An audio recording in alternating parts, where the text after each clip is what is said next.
The Lacerta Files. Reptoids of the Inner Earth. These English translations were edited to correct English grammatical errors, but the message and intent were left intact.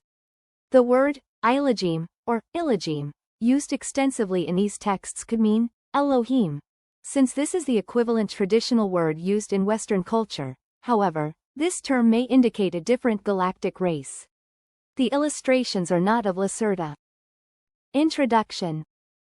I certify that the following text is the absolute truth and no work of fiction. These are parts of a transcript of an interview I made with a non-human and reptilian in December 1999. This female being has been in contact with a friend of mine, whose name is given only with the abbreviation EF in the text, for some months. Let me declare that I was all my life a skeptic about UFOs, aliens, and other weird things, and I thought that EF told me just dreams or fictitious stories when he talked with me about his first contact with the non-human being, Lacerta. I was still a skeptic when I met this being on December 16 last year in that small warm room in the remote house of my friend near a town in the south of Sweden, even though I saw now with my own eyes that she was not human. She has told and shown me so many unbelievable things during that meeting that I can't deny the reality and the truth of her words any longer. This is not another of those wrong UFO papers that claim to tell the truth but tell just fiction. I'm convinced that this transcript contains the only truth and therefore you should read it. I had talked with her for over 3 hours, so the following transcript shows you only shortened parts of the interview because she asked me after the interview not to publish everything she had told me already. The order of the questions in this transcript is not always the same order in which I had asked them, so it may seem sometimes a little bit confusing to you. It was not easy to delete all the important parts she had asked me to delete from the transcript, so I apologize for the maybe unusual order. I have the entire transcript of the interview, 49 pages, with some of my drawings of her body and her equipment, and also some tapes on which I have the full interview, but I will not reveal this before I have permission from her. I will send this shortened form of the still fascinating document to 4 of my reliable friends in Finland, Norway, Germany, and France, and I hope they will translate it into their languages and other languages, and I hope as many people as possible will be able to read and to understand the transcript. If you receive it, please send it to all your friends via email or make printouts and copy them. I certify furthermore that various paranormal abilities of her species like telepathy and telekinesis, including the moving and dancing of my pencil on the table without touching and the flying of an apple around 40 centimeters over her hands, were shown to me during the 3 hours and 6 minutes of the meeting, and I'm sure that these abilities were no tricks. The following is certainly difficult to understand and to believe for someone who hasn't experienced it, but I was really in contact with her mind, and I'm now completely sure that everything she said during the interview is the absolute truth about our world. Unfortunately, if I read the entire transcript and, much more, this very shortened form by myself, I have the strong impression that everything I've written sounds too unbelievable to be true, that everything sounds more like a bad science fiction story from TV or cinema, and I have doubts that anyone will believe my experiences. But they are true, if you believe it or not. I can't expect from you that you believe my simple words without evidence, but I can't give you that evidence. Please read the transcript and think about it, and you will maybe see the truth in these words. There will be a new meeting between me and her, again in the same house in Sweden, on April 23, 2000, and she promised to give me maybe some evidence for her existence. In the meantime, I collect questions which I will ask her then. Maybe she will give me permission to reveal more of the missing parts in that transcript and about the coming war. Believe it or not, this makes no real difference, but I hope you will believe it. Interview of Reptoids of the Inner Earth. Question. First of all, who are you and what are you? Are you an extraterrestrial species, or can your origin be found on this planet? Answer. As you can see with your own eyes, I'm not a human like you, and to be honest, I'm no real mammal, despite my partly mammal-like body features, which are a result of evolution. I'm a female reptile belonging to a very old reptilian race. We are the native Terrans, and we have lived on that planet for millions of years. We are mentioned in your religious writings like your Christian Bible, and many of the ancient human tribes were aware of our presence and worshipped us as gods. For example, the Egyptians and the Inca and many other old tribes. Your Christian religion has misunderstood our role in your creation, so we are mentioned as evil serpent in your writings. This is wrong. Your race was genetically engineered by aliens and we were just the more or less passive visitors of this accelerated evolution process. You must know, some of your scientists have already supposed this, that your species had evolved at a naturally completely impossible speed within just 2-3 million years. This is impossible because evolution is a much slower process if it's natural, but you have not understood this. Your creation was artificial and done by genetic engineering, not by us but by an alien species. If you ask me, if I'm an extraterrestrial, I must answer no. We are native Terrans. We had and have some colonies in the solar system, but we originate on this planet. It's our planet and not yours. It was never yours. Question. Can you tell me your name? Answer. This is difficult because your human tongue is not able to pronounce it correctly, and a mispronunciation of our names is very offensive for some of my kind. Our language is very different from yours, but my name is. I will try to say it smoother by use of your human letters. Something like Shiashikash, with a very, very strong pronunciation of the shish and k sounds. We have no forenames like you but only a single but unique name which is divided and characterized by the way of speaking and which is given not to children, who have their own children. Name, but only in a special procedure in the adolescent age at the time of either religious or scientific enlightenment, or awareness, as you would call it. I would appreciate it if you didn't try to say my real name with your human tongue. Please call me Lacerta. This is the name I generally use when I'm among humans and talk with them. Question. How old are you? Answer. We measure the time not like you in astronomical years and the revolving of the Earth around the Sun because we usually live beneath the surface of the planet. Our time measurement depends on periodically returning cycles in the Earth's magnetic field, and according to this, and said with your numbers, I'm today. Let me calculate, 57,653 cycles old. I reached my adult phase and my awareness 16,337 cycles ago. This is a very important date for us. According to your human time scale, I'm around 28 years old. Question. What is your task? Do you have a job? Like us? Answer. To say it in your words. I'm a curious student of the social behavior of your species. That's why I'm here and talk to you. That's why I have revealed my real nature to EF and now to you, and that's why I give you all that secret information and why I will try to answer all the questions on your many sheets of paper honestly. I will see how you react, and how others of your kind react. There are so many crazies and liars of your kind on this planet who claim to know the truth about us, about UFOs, about aliens and so on, and some of you believe their lies. I'm interested to see how your species will react if you make the truth, which I will tell you now, public. I'm quite sure every one of you will refuse to believe my words, but I hope I'm wrong because you need to understand if you want to survive the coming years. Question.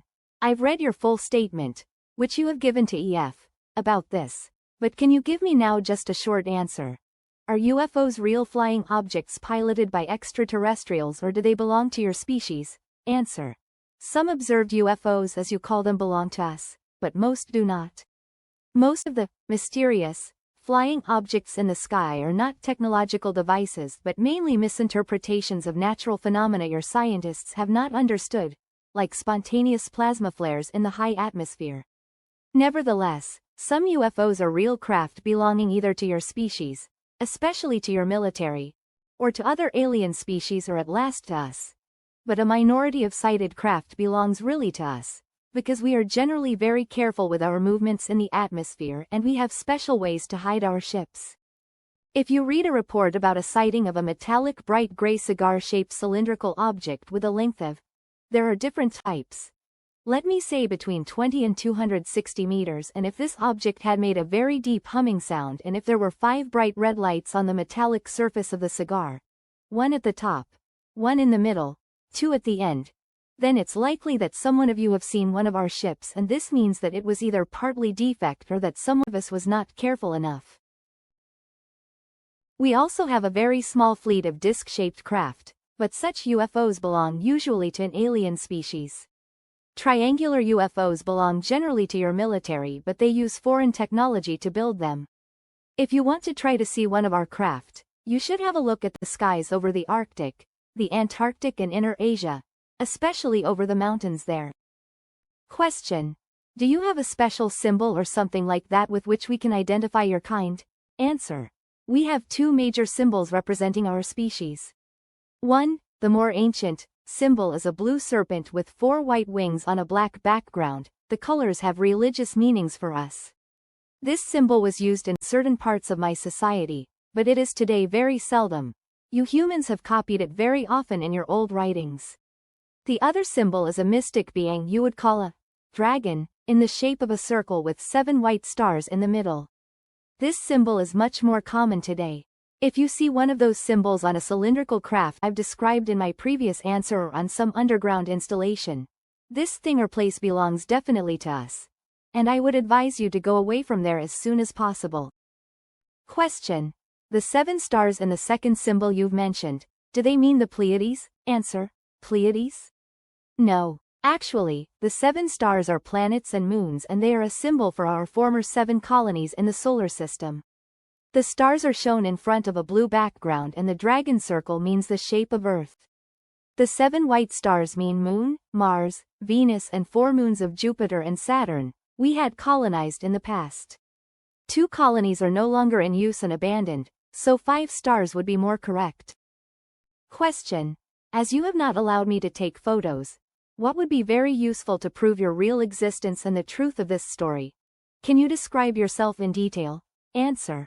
I know that it would be helpful to prove the authenticity of this interview if you could take some photos of me.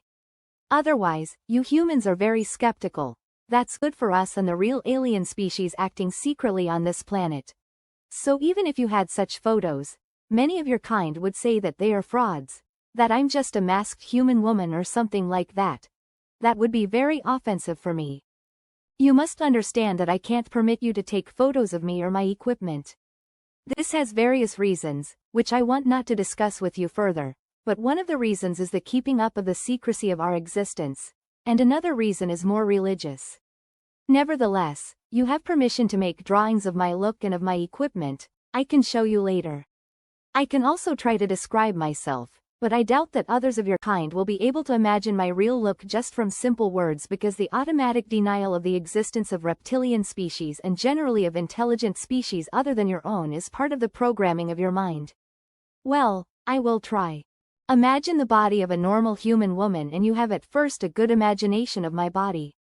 Like you, I have a head, 2 arms, 2 hands, 2 legs and 2 feet, and the proportions of my body are like yours. As I'm female, I also have 2 breasts. Despite our reptile origin, we have started to give milk to our babies during the evolution process. This happened around 30 million years ago, because this is the best thing to keep the young alive. Evolution had done this for your species already in the dinosaur age and, a little bit later, also for ours. That means not that we are now real mammals, but our breasts are not as large as those of human women and their size is generally equal for every female of my kind.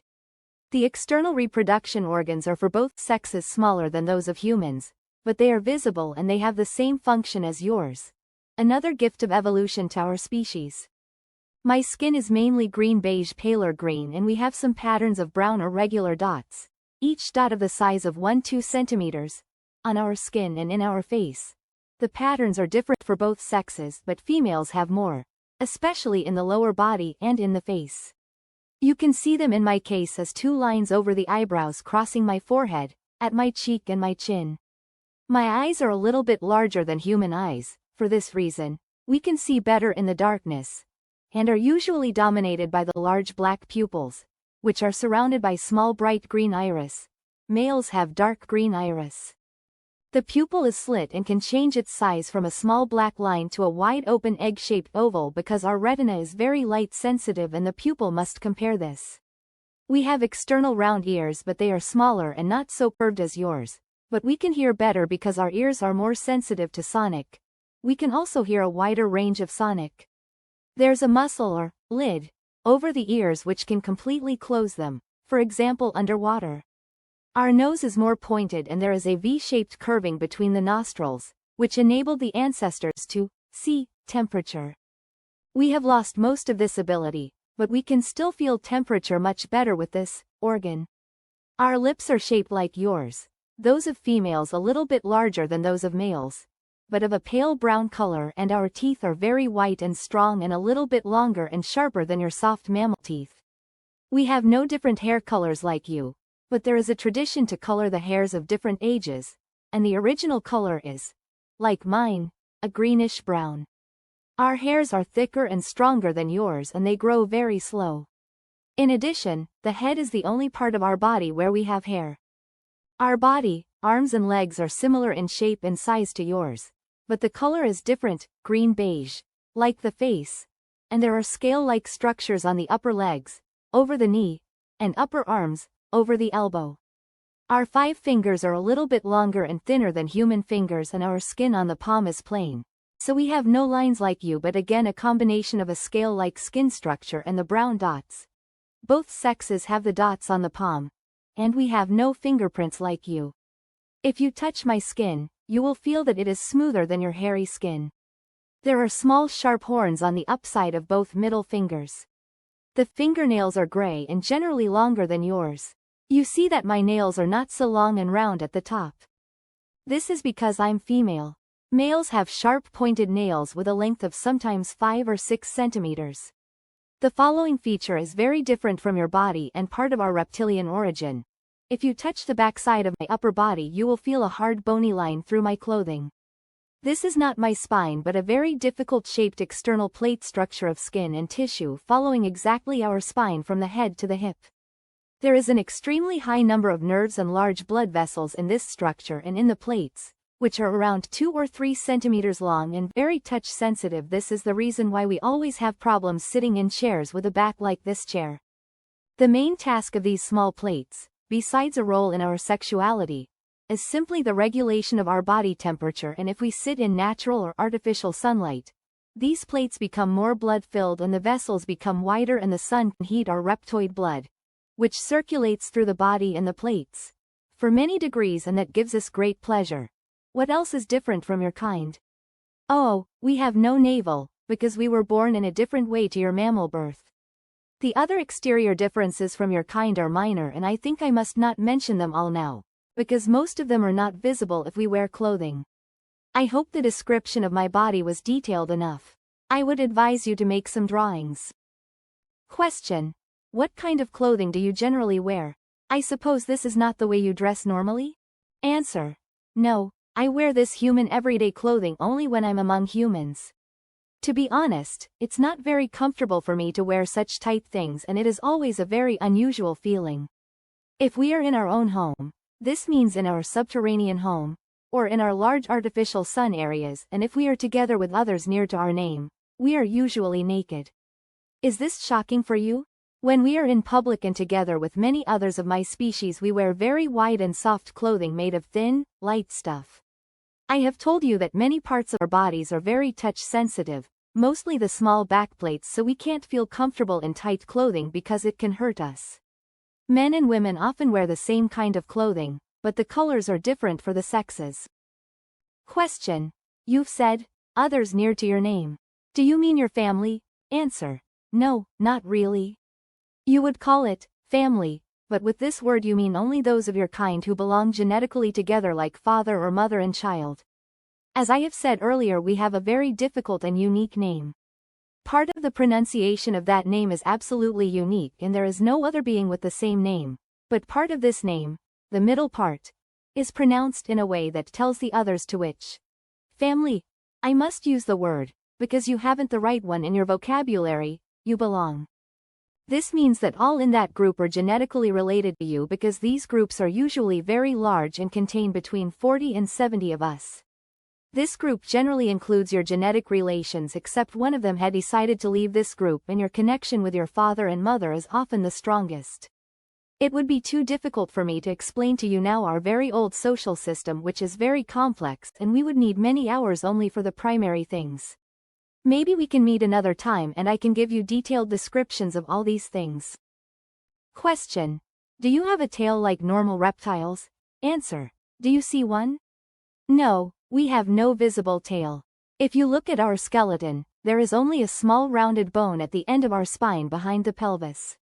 This is a useless rudiment of the tail of our ancestors, but it is not visible from the outside. Oh, our embryos have tails during the first months of development, but these tails disappear before they are born. A tail makes only sense for a primitive species which tries to walk on two legs and must hold the balance with the tail. But our skeleton had changed during evolution and our spine is nearly in the same shape as yours, so we need no tail to stay on 2 feet. Question. You said that you were born in a different way to us. Do you lay eggs? Answer.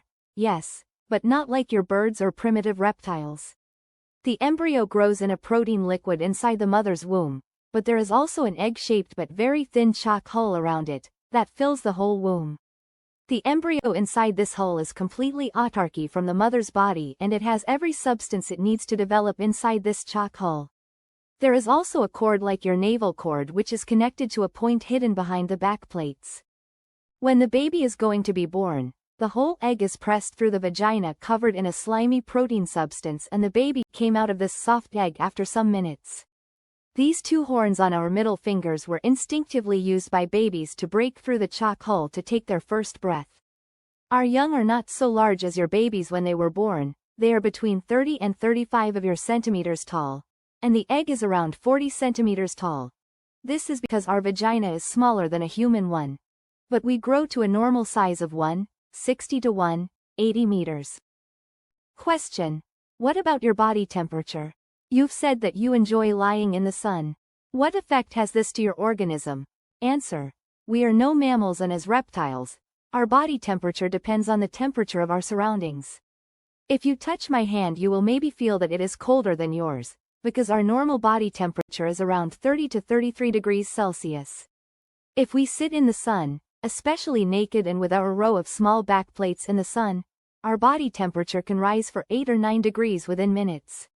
This rise causes a production of many enzymes and hormones in our body. Our heart and brain and every organ become more active and we feel very, very good. You humans only enjoy being in the sun, but for us, it is the greatest pleasure you can imagine, maybe like your sexual excitement. We also enjoy swimming in very warm water or other liquids to raise our body temperature. If we are for some hours in the shadow, our temperature goes back to 30 to 33 degrees. This can cause no harm to us, but we feel much better in the sun. We have artificial sunrooms underground, but this is not the same for us as the real sun. Question. What do you eat? Answer. Generally various things like you. Flesh, fruit, vegetables, special kinds of fungus, from subterranean farms, and other things. We can also eat and digest some substances which are poisonous for you. The main difference between you and us is that we must eat flesh because our body needs the proteins. We can't live completely vegetarian like your kind because our digestion would stop working and we would die after some weeks or maybe months without flesh. Many of us eat raw flesh or other things which would be disgusting for you. I prefer cooked flesh and surface fruits like apples or oranges. Question. Can you tell me something about the natural history and evolution of your species? How old is your species? Have you evolved from primitive reptiles as mankind has evolved from apes? Answer. Oh, this is a very long and complex story and it sounds certainly unbelievable to you, but it's the truth. I will try to explain it in short.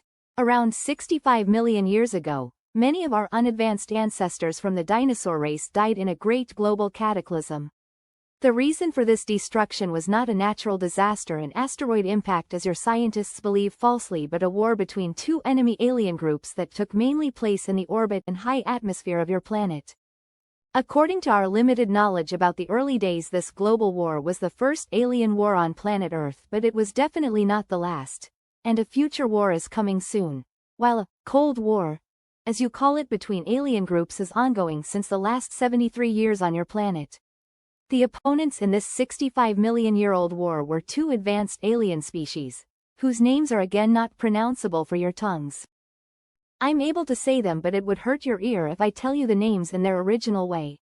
One race was humanoid like your species, but much older, and was from this universe, from a solar system in the star constellation you call Procyon, today in your maps.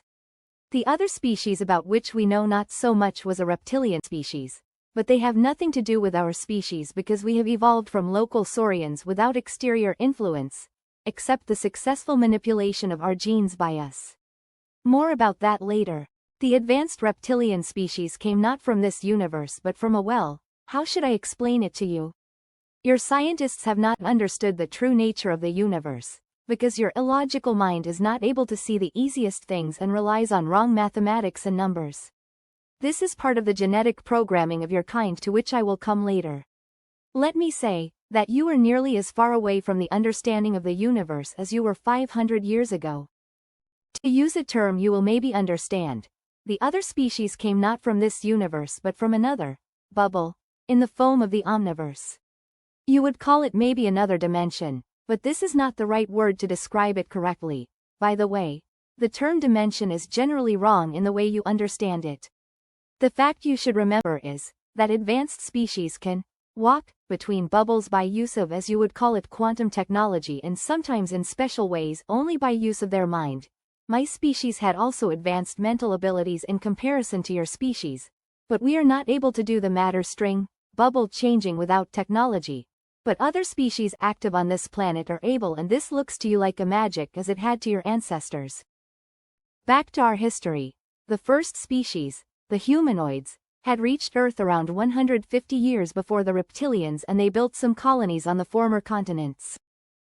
There was a large colony on the continent you call Antarctica today and another one on the continent you call Asia today. These people lived together with animal-like saurians on the planet without problems. When the advanced reptilian species arrived in this system, the humanoid colonists from Procyon tried to communicate peacefully, but they were not successful and a global war started within months. You must understand that both species were interested in this young planet not for its biology and undeveloped species, but for only one reason: raw material, especially copper. To understand this reason, you must know that copper is a very important material for some advanced species, even today, because it is together with some unstable materials able to produce new stable elements if you induce a high electromagnetic field in the right angle with a high nuclear radiation field to produce an overcrossing of fluctuating fields. The fusion of copper with other elements in such a magnetic radiation field chamber can produce a force field of a special nature that is very useful for various technological tasks. But the base for this is an extremely complex formula you are not able to discover because of the restrictions of your simple mind. Both species wanted to have the copper of planet Earth, and for this reason, they fought a not very long war in space and orbit. The humanoid species seemed to be successful during the first time, but in a last battle, the reptilians decided to use a mighty experimental weapon, a special kind of fusion bomb which should destroy the life forms on the planet but should not harm the valuable raw materials and the copper. The bomb was fired from space and detonated at a point of your planet you call Middle America today. As it detonated in the ocean, it produced an unpredictable fusion with hydrogen, and the effect was much stronger than the reptilians had expected. Deadly radiation, an overproduction of fusion oxygen, a fallout of different elements, and a nuclear winter for nearly 200 years were the result. Most of the humanoids were killed, and the reptilians lost their interest in the planet after some years even for us, unknown reasons, maybe because of the radiation. Planet Earth was on its own again, and the animals on the surface died. By the way, one result of the fusion bomb was the fallout of different elements and materials created in the burning process, and one of those materials was iridium. Your human scientists today see the iridium concentration in the ground as evidence for an asteroid impact that killed the dinosaurs. That is not true, but how should you know that? Well, most of the dinosaurs died, not all in the detonation but in the bad things which came after the war, especially in the nuclear winter and in the fallout. Nearly all dinosaurs and reptilians were dead within the next 20 years.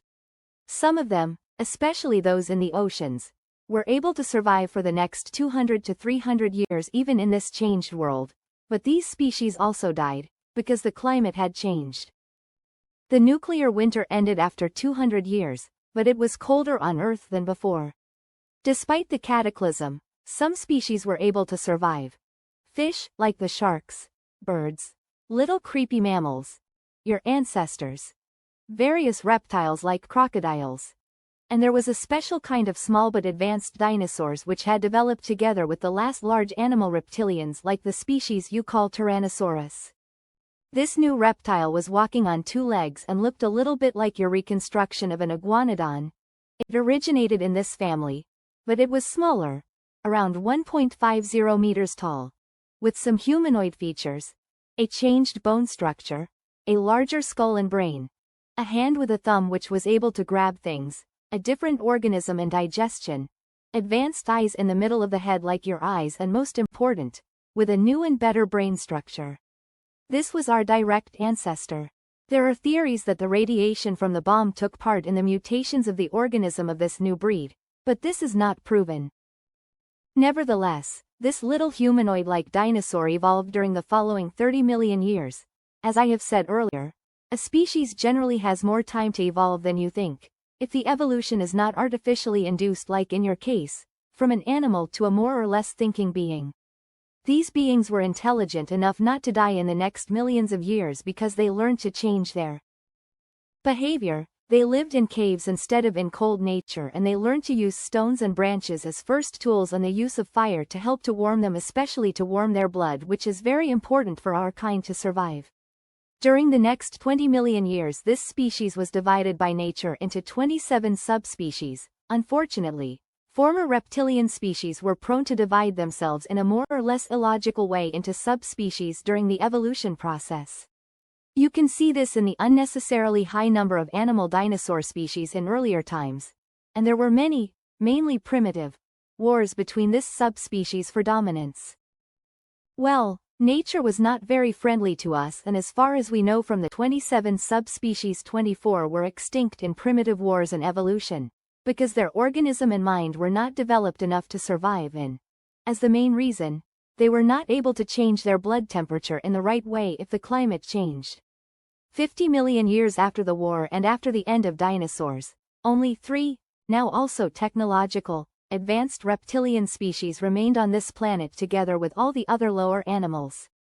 Through natural and artificial crossbreeding these 3 species were united into one reptilian species, and through the invention of genetic manipulations, we were able to eliminate the dividing prone genes in our genetic structure.